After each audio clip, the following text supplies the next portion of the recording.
Thank you, Tom. Thank you, Jody, Select Board members and community. It's a pleasure to be here and talk about this exciting project. As Tom gave you the history, we've been working on it for quite a long time. And it's evolved in a very, very positive way. The design which we're now working on has a very large clean energy sustainability component, which it didn't have when it first started in our office 5 years ago. So that was a great change.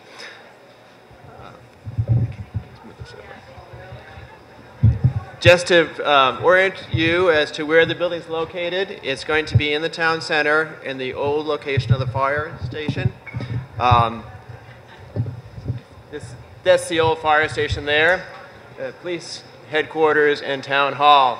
It's adjacent to the memorial garden that right now is between the fire station and town hall, and we are minimally altering that just to create a more prominent pathway to the police station, but Memorial Garden will stay as it is. There's some additional parking on this side of the building, and there's an entrance on both sides to get through to the different spaces. The building is a two-story building. The first floor consists primarily of the large meeting space, and a change that has occurred since it started its design. It now can be divided into 3 different spaces. So it can handle 100 people at full capacity, but can be divided into 3 that can handle anywhere from 25 to 40 people on each side. And that gives a lot of flexibility for the town, which needs many, many more meeting spaces. We also have a breakout space off of the main meeting hall, meeting room for smaller meetings or to caucus during town hall events, which often is done. The rest of the building, sure. Yeah. The rest of the building is actually composed of offices and a large lobby which has display cases built into it to display memorabilia, artifacts that Westford is not able to display right now. On the first floor, the office that will be located behind the main meeting room is the Veterans Services Office. That consists of a couple rooms, an office, as well as a administrative area and a seating area. On the upper floor, as Tom indicated, it gave us the opportunity to completely consolidate town IT into one area.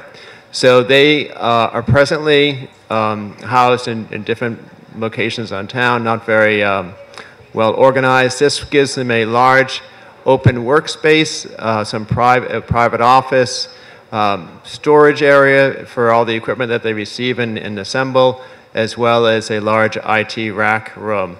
So it really is quite an efficient layout and also a prominent location in town with nice views over the common. The other major office on that floor is facilities. And as you know, that presently is not located in town hall at all. So this office will now have a large open work area to accommodate 4 people, as well as a small meeting area in the director's office, and it includes a large area for many of their files that have not been digitized yet. Again, this will become a very efficient layout and allow them to run their operations in a better manner. The other 2 offices, which Tom had indicated as well, is the new sustainability coordinator and the wellness coordinator, and they are housed in very generous offices, allowing for future growth and a prominent location on the 2nd floor. So if you were to come to this building, you could easily get to that upper level and go to the offices without having to feel as though you need a directory. Also on the 2nd floor is a generous break room, kitchen, seating area, more filing and town filing and storage facilities, as well as a large copy center. One of the components that has been added into, or features have been added into the project, as I said, is sustainability and clean energy and energy efficiency. So this past phase, we hired experts in those areas as our consultants. And I'm pleased to say that the new design for the system, for the mechanical systems, will be an all-electric system. The goal of approaching net zero is on the radar for the project, and the goal of approaching an EUI, an energy use index of 25, which would be excellent for this project. The outside of the building has been enhanced to have a very efficient thermal envelope. So we are exceeding the new to be adopted stretch energy code and exceeding all mass building requirements for a thermal envelope. So the building is really suited to serve the town well as far as its efficiency, going into the future. Other sustainability features are the materials that will be used on the inside and the outside are all low VOC. We have enhanced ventilation for clean air circulation through the building. And all of the interior finishes applied to the walls will also be of a green nature. So it'll be, I think, a real statement for the town as you go forward with new construction, become a model for what standards a town might want to put together into requirements for the town of Westford. The couple of renderings, I'll just leave them up here. You can look at them. One on the right is standing just beyond the town green, looking back towards the town green. And the one Tom is putting out now is standing at the corner of the town green, looking back towards the town hall complex. You can see in the background there's the town hall, and beyond that is the existing police station. So it's in keeping with a lot of the architecture in the center of town. It's a much more welcoming building than it was 5 years ago. We have introduced a lot more natural light and the opportunity to actually expand the meeting room to the outside in good weather. So I think it has a lot of nice possibilities for the community. Thank you. Thank you, Chris. So that's our initial presentation on the building. So as we mentioned, this will come up for construction funding at October town meeting. So we'll be seeking everybody's support at that meeting. I'd like to turn it over to Dan O'Donnell and Christine Collins now, and they'll talk about costs and tax impacts. Thank you. Okay, and now we're going to talk about the funding for these projects. So our goal here today is to share with you the financial information and how we plan to pay for these proposed projects and get an estimated cost per household for each of you. So we're using the median household cost at $551,000, so use that as a point of reference. So we have prepared an analysis of our projected debt service costs, including this project, 51 Main Street, the JV Fletcher Library, which are both coming to the October special town meeting, or plan to. We also have a Blanchard Roof MSBA project that's scheduled to take part at the annual town meeting in March. And we also have a placeholder in the outer years of the debt service to address the situation with the school administrative offices. This is only a placeholder. It's $5 million. Right now we have a feasibility study underway that was approved at the last town meeting to kind of see how we can address the space needs for the schools and their admin offices. And lastly, in our debt schedule, we have a $1 million placeholder. We thought that was a nice gauge to see just if we have a cost increase, what the impact of adding $1 million in excluded debt was. So we have that built into our figures as well. So our debt service goals as a community, we want to keep reinvesting in our town. So the select board policy, our budget policy, and also Standard & Poor's, they recommend that we have 7 to 10% of the operating budget be used to pay for debt service. And it just shows that we keep, reinvesting in our town and keep up with all of our costs. It's also considered sound business practice to do so. So I'm just going to give you a little overview on excluded debt versus non-excluded debt, and then Christine's going to jump into the details of 51 Main. So excluded debt is the most common that we use. It's usually used for much smaller projects, such as a fire truck or something. I'm sorry, I misspoke. Non-excluded debt is the most common that we use. That's why Christine is here to correct me. For smaller projects such as fire trucks, and we have a lot of projects that we exclude every town meeting. We actually have a whole list of excluded debt projects over at this finance table over here, which feel free to come by and take a look. The issue with the non-excluded projects is that they're funded within the levy limit, so they're competing with other operational needs of the town. So in larger projects such as 51 Main and the library, we typically issue excluded debt. Excluded debt is outside of the restrictions of Proposition 2.5, so it's raised on top of the tax levy. So our most recent example of excluded debt was the Fletcher Road Fire Station, or the Fletcher Fire Station on Boston Road. So now I'm going to turn it over to Christine to talk about the details on the excluded projects and how they impact the town budget and individual household costs. First, we just want to look at the debt as it exists right now if we were not to do any new projects. If we were not to do any new projects, in fiscal year 2024, debt would fall to 4.75% of our operating budget. Dan just mentioned that our target is 7 to 10%, so that would be far less than what our target is. In fiscal year 12, going back 10 years or so, excluded debt was $4 million in the budget. In fiscal year 23, excluded debt is $2.7 million in the budget. And in fiscal year 24, with no new projects, excluded debt will be $1.5 million, because in fiscal year 23, we're going to be paying off 3 schools and the highway garage. So this is an optimal time for us to consider new excluded debt projects. By replacing some of the debt that's falling off, we'll maintain stability in the tax rate and stability in our operating budget. 51 Main is estimated to cost, at this point, about $11.4 million. We say estimated because we have not received bids yet on this project, and I think everyone is aware of the construction environment right now and how very unpredictable it is. So we will continue to look at these numbers, and as better information is received, we'll keep on updating the town's website so that you can look there and find a presentation on the debt and see the updated information. But dealing with the amount of $11.4 million for 51 Main Street, that would produce annual debt service of about $809,000. So you might be wondering, what is $809,000 going to cost me on my tax bill? So $809,000 on the median home value of $551,000 would cost about $77 a year.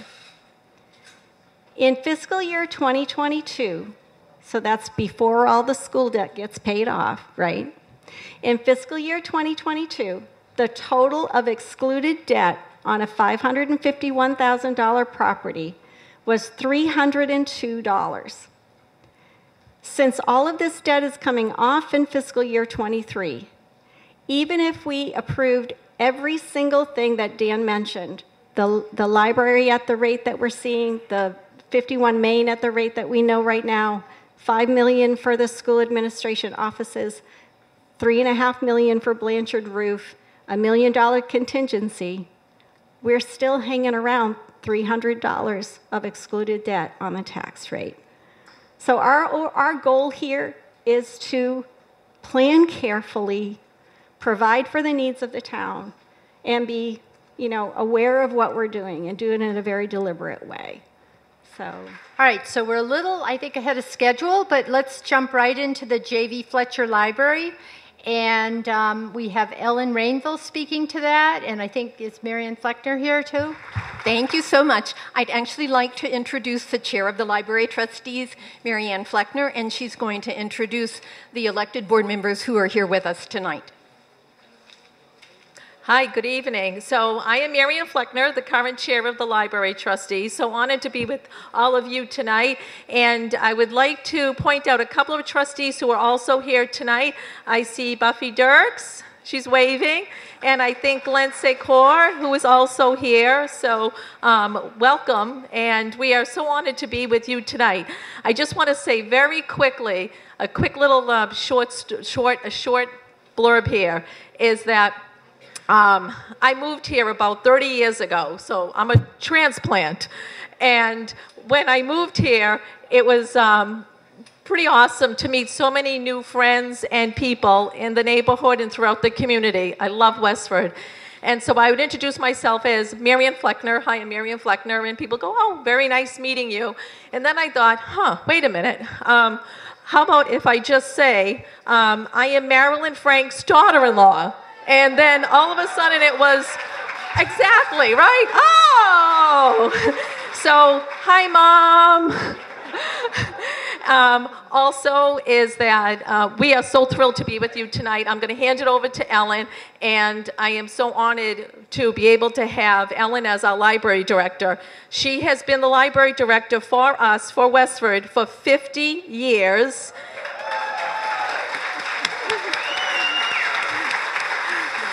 And it makes a big difference. It's taken us 10 years to get to this place right now that you're going to hear about.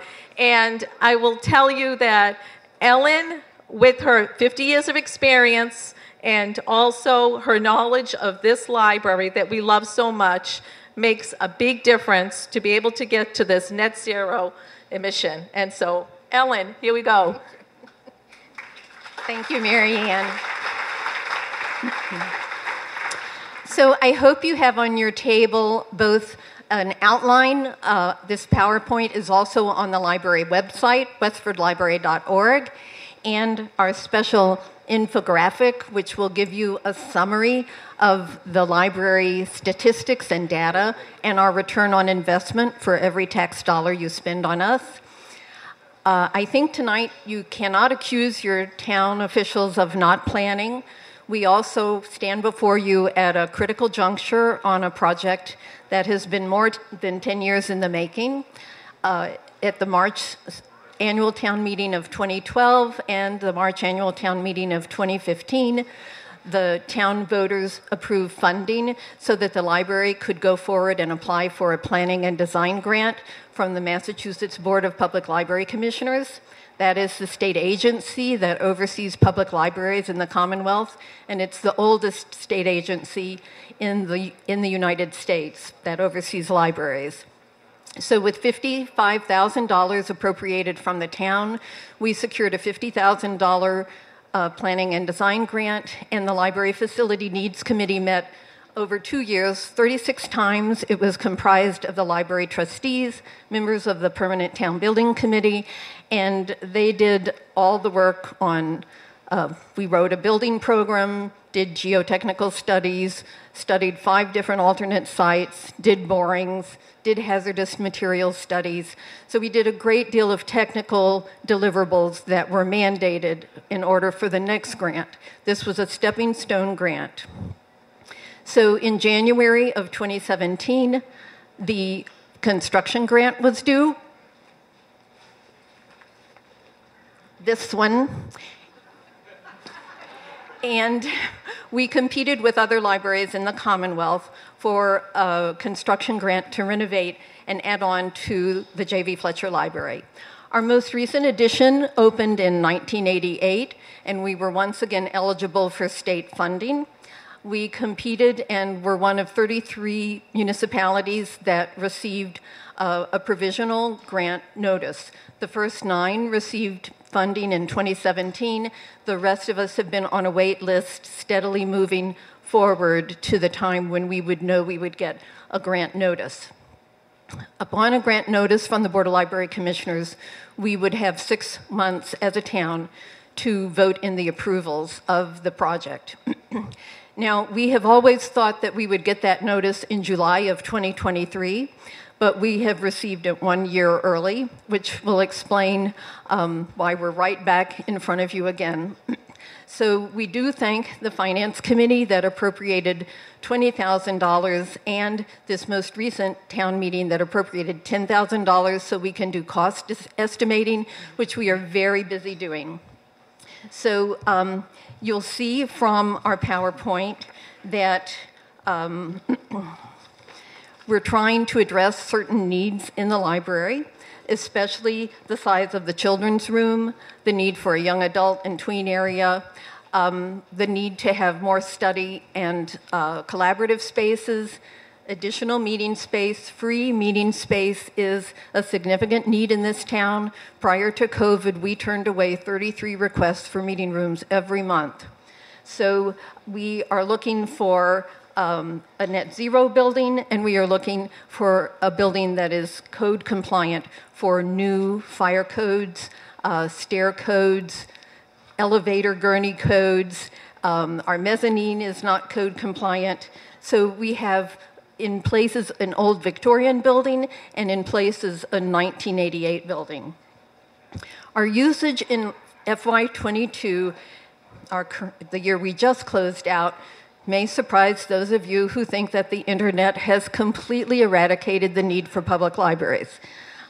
We have 19,383 cardholders in town. None of them are in graveyards. This is, your card is renewed every 3 years, so this is a current number. We have 1,440 checkouts a day. Now that was in a lean year. We had 293 days open this past year. In a year when we have Sunday hours back, which will be this year, we're often open 314 days a year. We had 152,000 hits on our website, and we had over 1,300 programs with 7,600 attendees.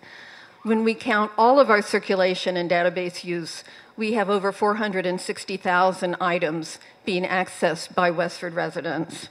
And for all this, we cost you 1.4% of your tax rate, which is 2 dimes and 3 pennies. And according to the Syracuse calculation, we return $13.60 for every dollar that you invest in the library. So we are continuing a strong tradition of giving and benefaction. In 1797, the Social Library was created by the same men of Westford who created one of the first coeducational schools in the new nation in 1792. In 1859, that social library was given to the town. We still have it up in our Mary Atwood Hall. In 1873, the agricultural library was given to the town. That's a great collection on carriages and hogs and plowing and other wonderful things. In 1895, Jonathan Varnum Fletcher gave 75% of the cost of the new yellow Greek Revival building on the Common. The town paid 1/4 of that cost. In 1963, his great-granddaughter paid for a renovation in the basement for a children's room, the first children's room. In 1969, we had a renovation, and LSCA Title II grant funds were used for that. In 1988, we got a Mass Public Library construction fund. In 1979, the bookmobile was bought with LSCA grant funds.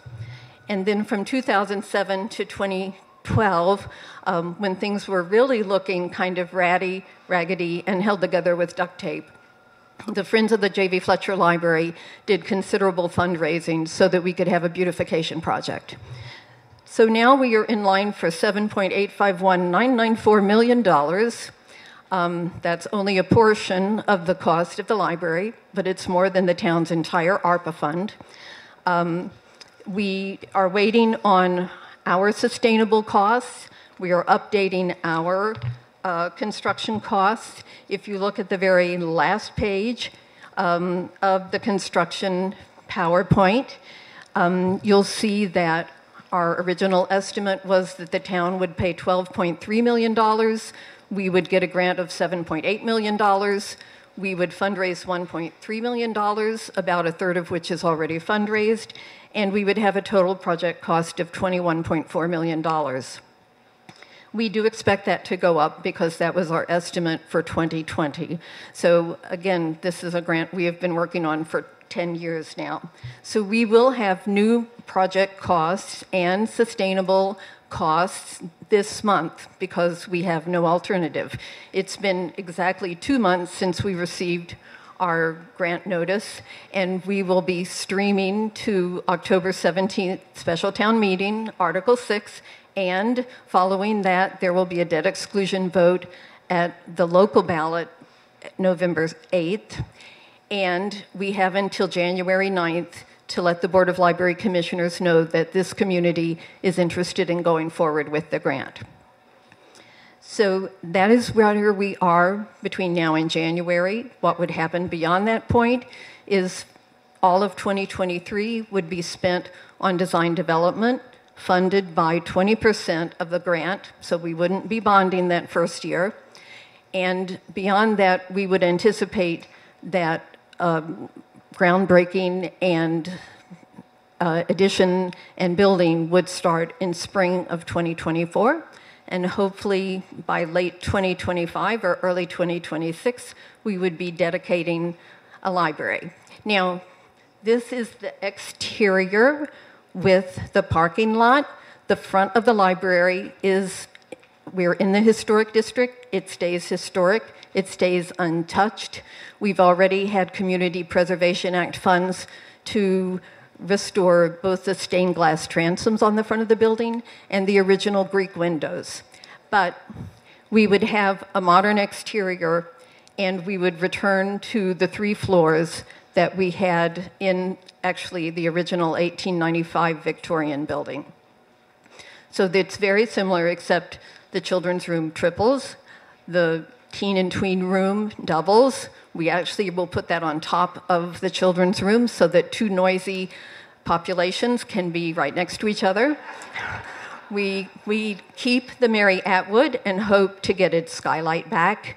We have an additional 2 conference rooms on the 3rd floor. We maintain the staffing that we have. We have a children's programming room. We have a basement level meeting room, as we do now, that can be used after hours and can be used by community groups. And we hope that it will have the hybrid and AV technology that we are needing going forward. We've already gotten a quote on that. So we are streaming quickly. We apologize for that. This was a long-term plan, which now is very much in an accelerated mode.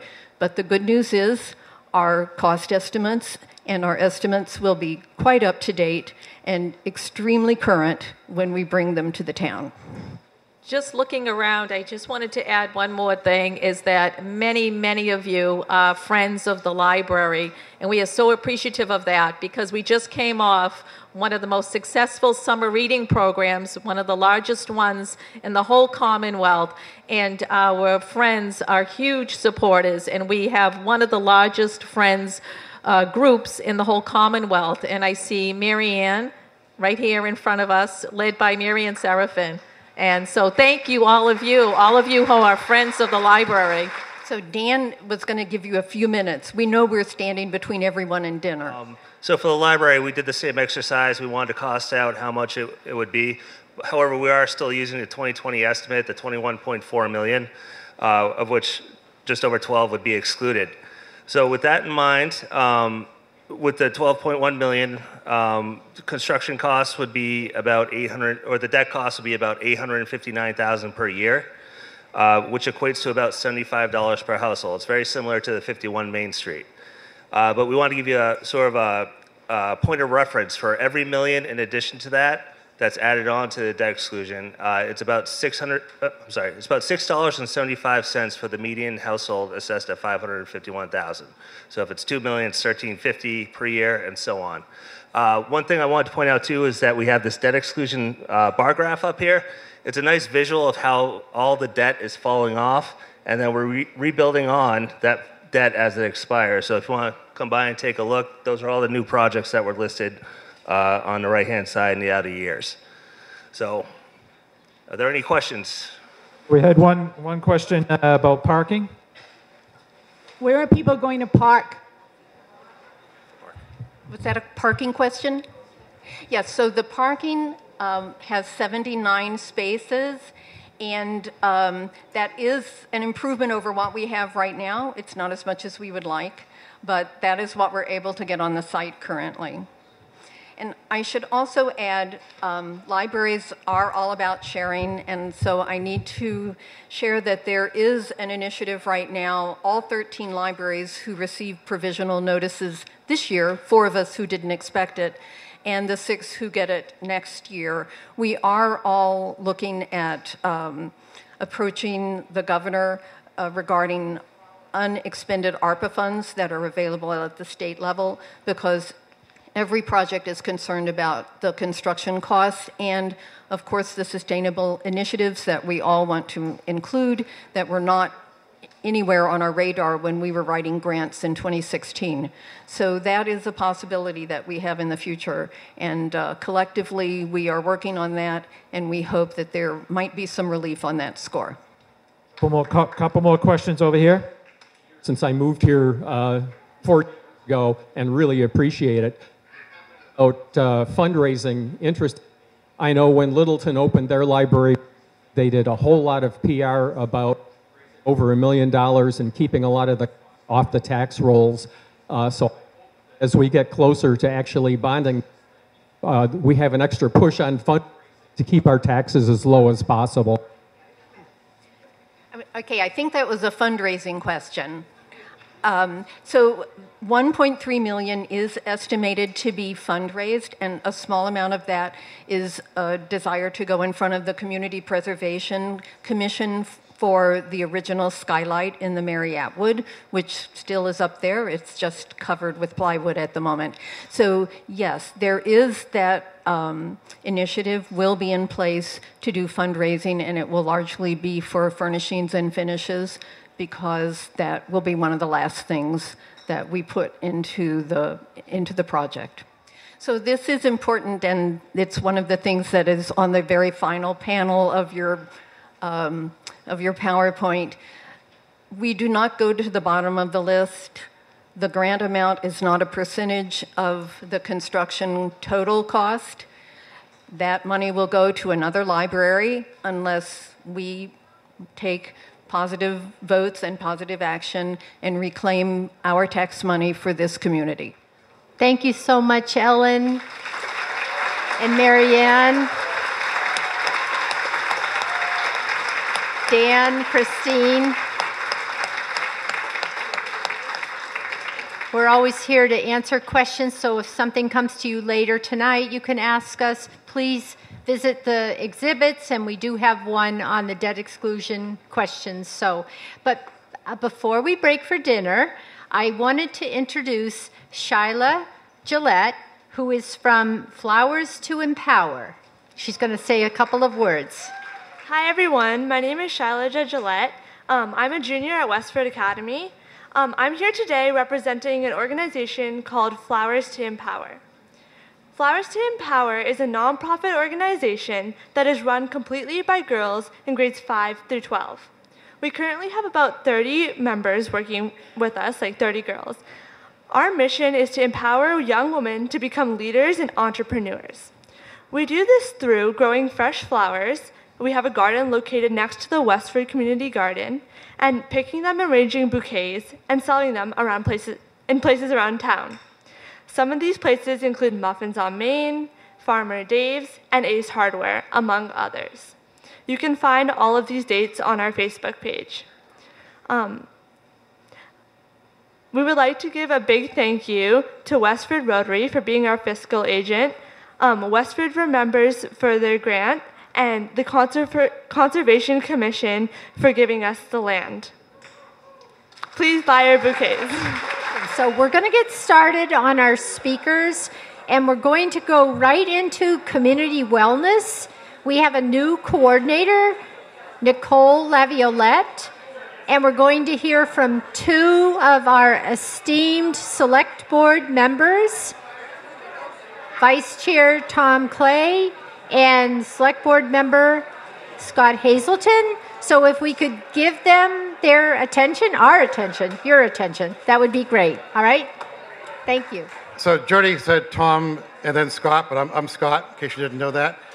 Tom's a good-looking one. About 6 years ago, we formed a town school and safety task force to take a look at how we can improve our school and town safety. And Tom and I co-chaired that committee, and we found some, useful things in terms of how to improve our school safety with its facilities and so forth. But it became very clear very quickly that a lot of the problem is around mental health. And so we basically created two different sort of missions. One was infrastructure, and one was the mental health and wellness. So Tom has sort of been running that piece of it, and I'll pass it off to him. Thanks, Scott. Can you hear me way out there? Can you hear me? Okay, everyone can hear me? Okay. You don't really have to listen to me, but please listen to Nicole, because she's going to be sharing a lot of good information about what's going on. As Scott mentioned before, the Town School Safety Task Force was looking broadly at wellness, and we talked to our first responders and our social worker in town, and we asked them, what are the greatest losses of life, risks of death, risks of harm for people living in Westford? We made a list of what those things were, and at the top were things like suicide, substance use disorder, domestic violence, really important issues that were taking real lives here in our community. I know everyone here knows somebody and has lost somebody related to one of those things. So we did what we try to do. We asked for help. We hired some consultants to come in and give us some guidance about what kind of programming and offerings a town like us should have. We got some great advice. The top piece of advice they gave us was to create a community wellness coordinator position. And besides the consultants, we were also hearing from our first responders and our town social worker and other town departments that there was pretty good awareness of what resources existed in each of the departments, but not a lot of knowledge about what resources existed in other places, and not a lot of continuity of care. If someone encountered someone in crisis, they would treat them for a while and then maybe lose track of them as they moved out, for instance, left the schools, left the care of the first responder community. So we heard from a bunch of different directions that we really needed a position to help glue this together, to make sure we've got the right set of programming for a town like us, where we are today. We opened up, we had good support from the select board. We brought a town meeting and got your approval, got it in the budget. We put out an offer for people to come and apply for this job, and we really hit the jackpot. Nicole is a terrific candidate, head and shoulders above the rest of the people we talked to. We're really thrilled to have her on board, so if you can help me welcome Nicole, she'll tell you a little bit more about the great work she's already done. Thank you. So I'd like to start by sharing about this plant. Who can see my plant? Thank you. So I bought this plant a few weeks ago for my office. While preparing for this presentation, I happened to read the tag that accompanied the plant, and I'll read it to you now. It says, "Grounded. About this trend, Grounded focuses on the relationship we maintain with nature in the digital age, bringing to light the significance it has on our well-being. After reading the tag, I dived into researching the meaning of well-being. Before I share what I found, while you're eating, I'd like you to take a moment and reflect on what does well-being mean to you. It may mean ice cream. It may mean nature. It may mean connectedness, community involvement. There's lots of different aspects of well-being. Your mental health, your physical health, your social health. There's lots of aspects of well-being. In researching, I also found a little indecisiveness. There's lots of different meanings. The Oxford Dictionary describes well-being as a state of being comfortable, healthy, or happy. The CDC concluded there's lots of different things for well-being: physical, economic, social, development, psychological, life satisfaction, engaging activities and work. And wellness looks to enhance your well-being. So what does the Community Wellness Coordinator do? The hope is through the various initiatives, supports, resources, and collaborations, the position will enhance the individual, family, and community's well-being. In meeting with the town departments, local groups, and faith-based organizations, I began to learn about the existing supports and needs of the community. I will be providing coordination across town departments on local resources and services on issues for mental wellness, substance use disorders. I hope to continue ongoing conversation with departments and community organizations about the community needs and to explore how I can support a diverse town as we evolve. I'm learning something new every day. If you're part of a community organization that I haven't connected with, please reach out to me. I would love to connect and hear about your organization and explore community needs. For those of you who are able to come by my table, you are able to view the recently created community wellness page on the town website. The web-based resources for staff and residents on community wellness programs, mental health, substance use, domestic violence, sexual violence, and parent support resources. When I learn new information, I'll be updating the webpage with that information. Outreach to the community on mental health, wellness, and substance abuse through education, sharing knowledge and resources is a process. The community education to promote access to mental health and substance abuse services is still evolving.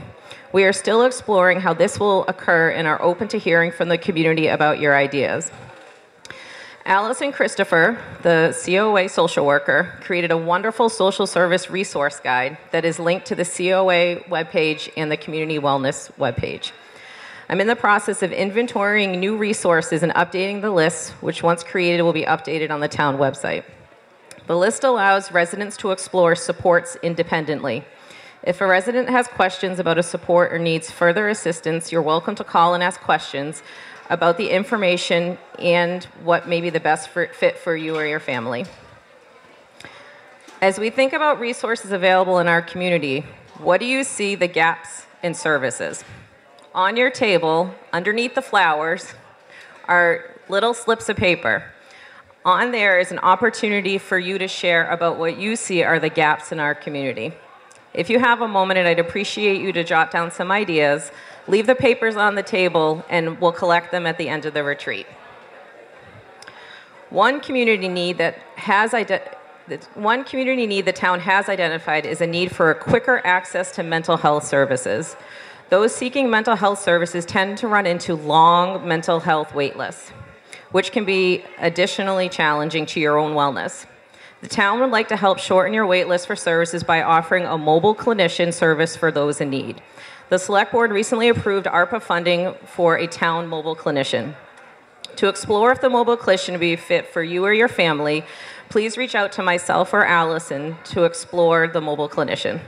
If you need more information about that service, there are pamphlets on the table to provide you with more information. So as this little plant is growing, so is the Community Wellness Department. And I appreciate you taking the time to hear where we started, how we're evolving, and for you to express your thoughts and ideas about where we should be going. Thank you. All right. So now we're going to get into clean energy. I want to know how many have an electric vehicle. Raise your hand. Woo, woo, that looks good. All right, you're going to get a discount to this event next year, okay? So I'd like to introduce Mike Berlinski, who is the chair of our Clean Energy and Sustainability Committee, and he's going to speak to you about sustainability. And we're also going to hear from Beth Perkins, who is also on the committee, and Sue Thomas, who's our sustainability coordinator. So I'll turn it over to Mike. Thank you. Great, thank you so much. Thanks, Jody. Hi, Mike Berlinski, Chair of the Clean Energy and Sustainability Committee.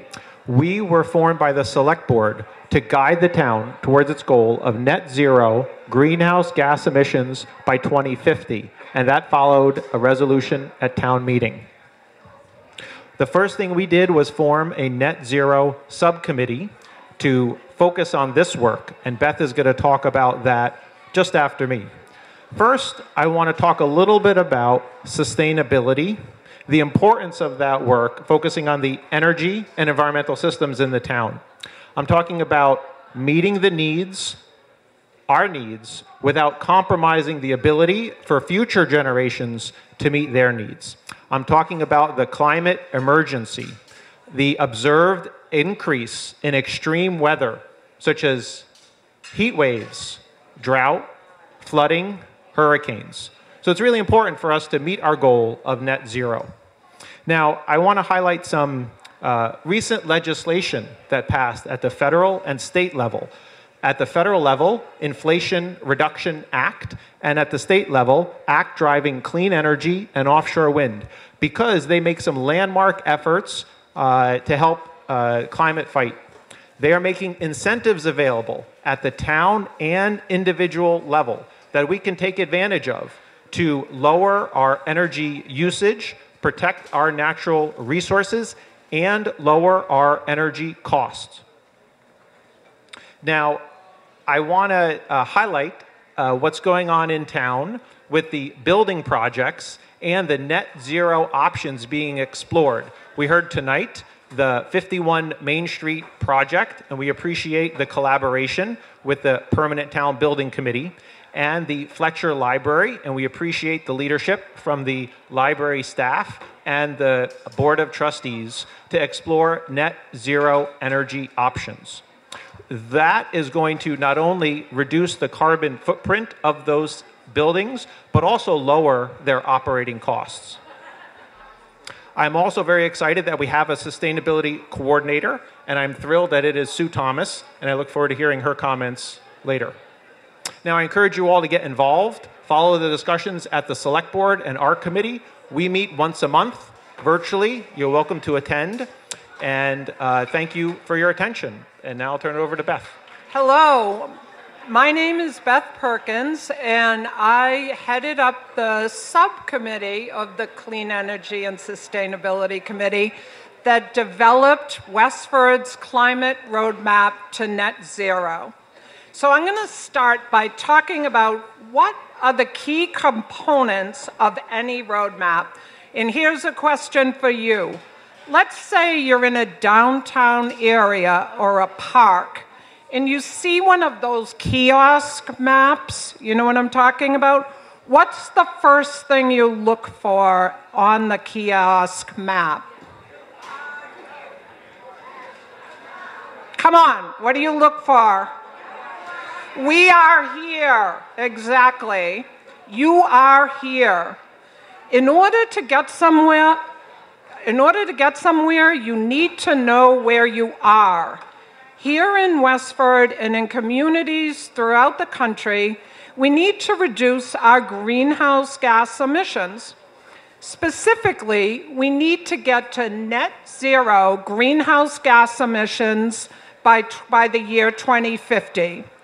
We voted here in Westford by a huge majority to take on this goal at special town meeting in 2020. We understand that attaining this goal will dramatically reduce the risk of a climate catastrophe. Here in Westford, our Clean Energy and Sustainability Committee completed a greenhouse gas inventory for Westford's. Our results were very similar to inventories that have been done in the state and other cities and towns. What did we find? What do you think the greatest sources of emissions here in town are? Can you guess what the greatest source of greenhouse gas emissions are?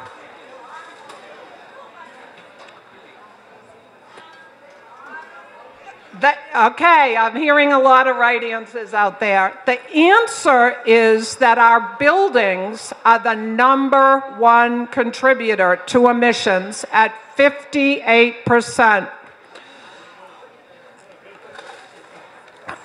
Our transportation is #2 at 40%. The emissions generated by our buildings break down roughly 50-50 between residential and commercial industrial. So we have a good idea of where we are, and we know where we're going, net zero by 2050.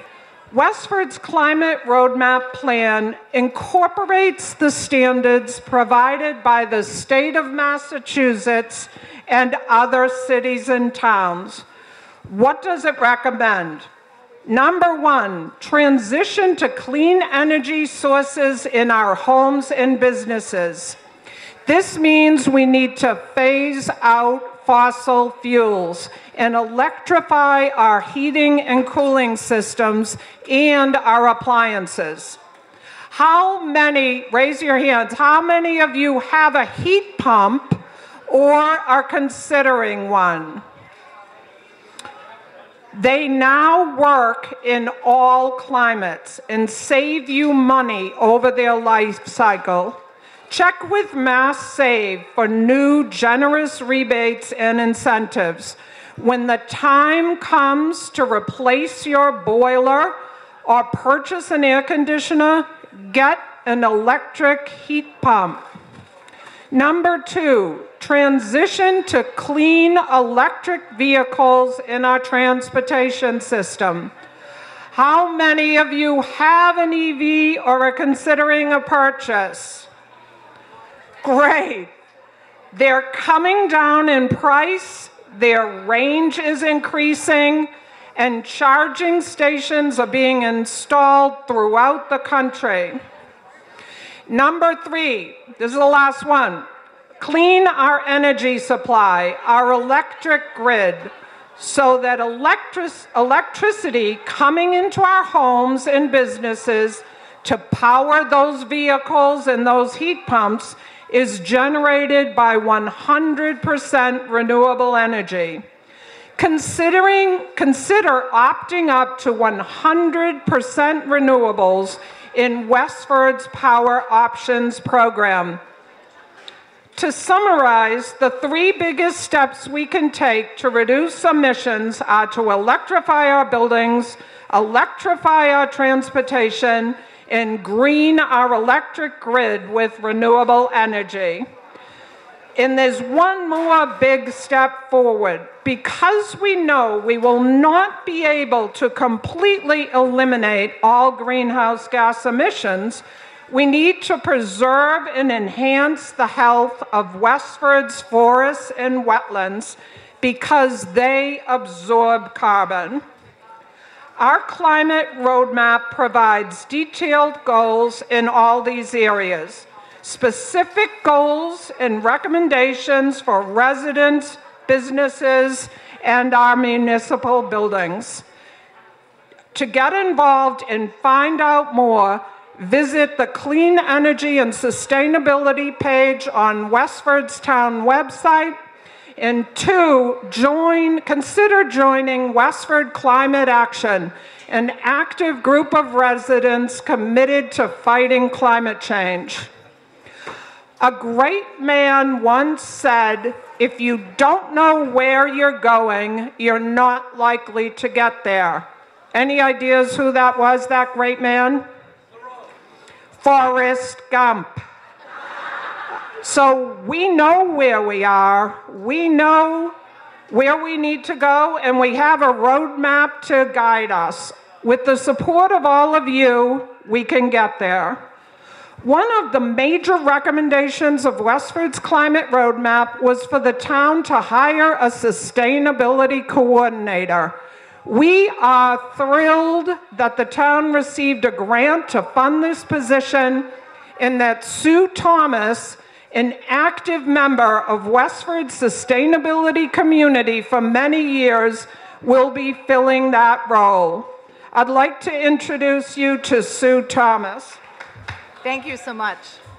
I am thrilled to be your new sustainability coordinator and to be working with such a committed group of staff, community members, and committee members. We have a terrific community here. My job is to help you implement the climate roadmap. I hope to be the face of sustainability in town and the voice. I've placed words we often use when we talk about sustainability on your tables. A common vocabulary is important to our work, and these things can mean different things to different people. We could talk about them all night. We're not going to. Several can be nouns or verbs, and I suspect many of you will want to use these words in association with me and my position at different times. Closer? Okay. Sometimes in a good way and others maybe not so much. Keep them in mind later when you were thinking about goals. Let's start with the biggie. Would any of you like to tell us what sustainability means to you? So the word sustainability can mean financial sustainability, right? It can mean a system that lasts forever. It means a bank account that keeps you afloat. In our current context, it speaks to the habitat and the habitability of the planet. But the other definitions apply as well. Our effort needs to be sustainable in the sense of lasting forever. The path needs to be economically sustainable, and we all need to be on it. So here is our cheer and our mantra. Everything and everyone. All of us have to be on the path, and all of us have to do something. Our goal is not just to continue to live, but to live well. What does living well mean to you?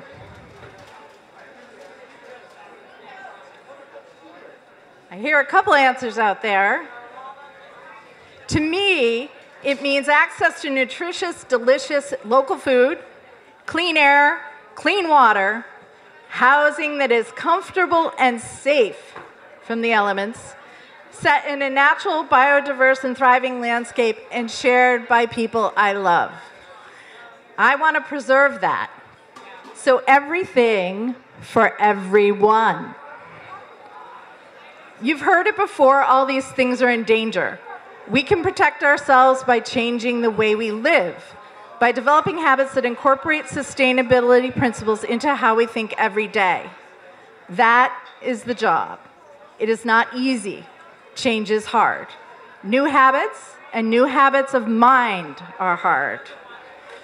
Infrastructure, like buildings and transportation, are hard and slow to change. Product life cycle and purchasing patterns are hard to change. But we build and design and demand those things. So we can reinvent everything and everyone. We can't change biology, chemistry, or physics. Given those constants and our roadmap, where would you like to start? Think about it. Write it down. It's easy to become discouraged by the scope because everything we're talking about involves everything and everyone. Like democracy, it might be messy. The good news is that there is so much to do that whether you agree or disagree with the precise steps or the order of operations we take, whether you decide to start small or leap in, whether you choose to eliminate a single-use item from your life, get a free energy audit, or buy a Tesla, every action and decision makes a difference in a good way. My job is to empower you. I welcome and applaud both the cautious and the enthusiastic. It's my goal to help you understand the impact your current choices have and the difference your new ones can make. It's my job to be your resource for definition, for information, when possible for funding, as well as for conversation about how we balance our competing priorities to create a new climate. So who wants my job? We're all going to work together, everyone and everything. Nothing I propose will be groundbreaking.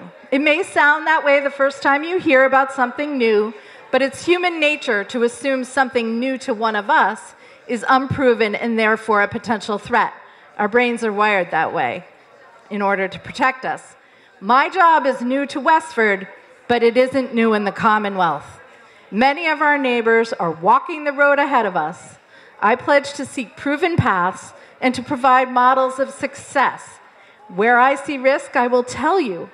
What I can assure you right now, and will say over and over, is that the risk of doing nothing to your health, your wallet, your families, and your town is far greater than any missteps we may make trying to remedy our climate problems.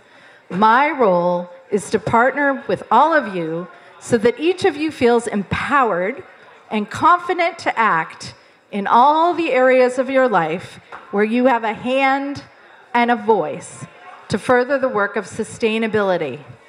Everything for everyone. So check out the roadmap, stop by the Clean Energy and Sustainability Committee table, grab my attention or my hand, or just get a good night's sleep so you are ready to pick your new path tomorrow. Thank you. So that concludes our program tonight. I want to thank everybody, all of our participants, all of our presenters tonight. I think we all learned a lot. We got a whole lot of really good information. I'd also like to thank all of the folks who put together their exhibits here tonight. There's certainly a whole lot of information in these exhibits, and in these last minutes before we all leave, if you haven't had a chance to walk around, please walk around and look at the exhibits. We are so fortunate in this town to have so many people who volunteer, who give their time, and who are willing to make our town the town that it is and as good as it is. So to all of you, on behalf of the Select Board, we'd like to thank you. And finally, to Jody Ross, our town manager, and to her entire staff for putting this together, thank you very much.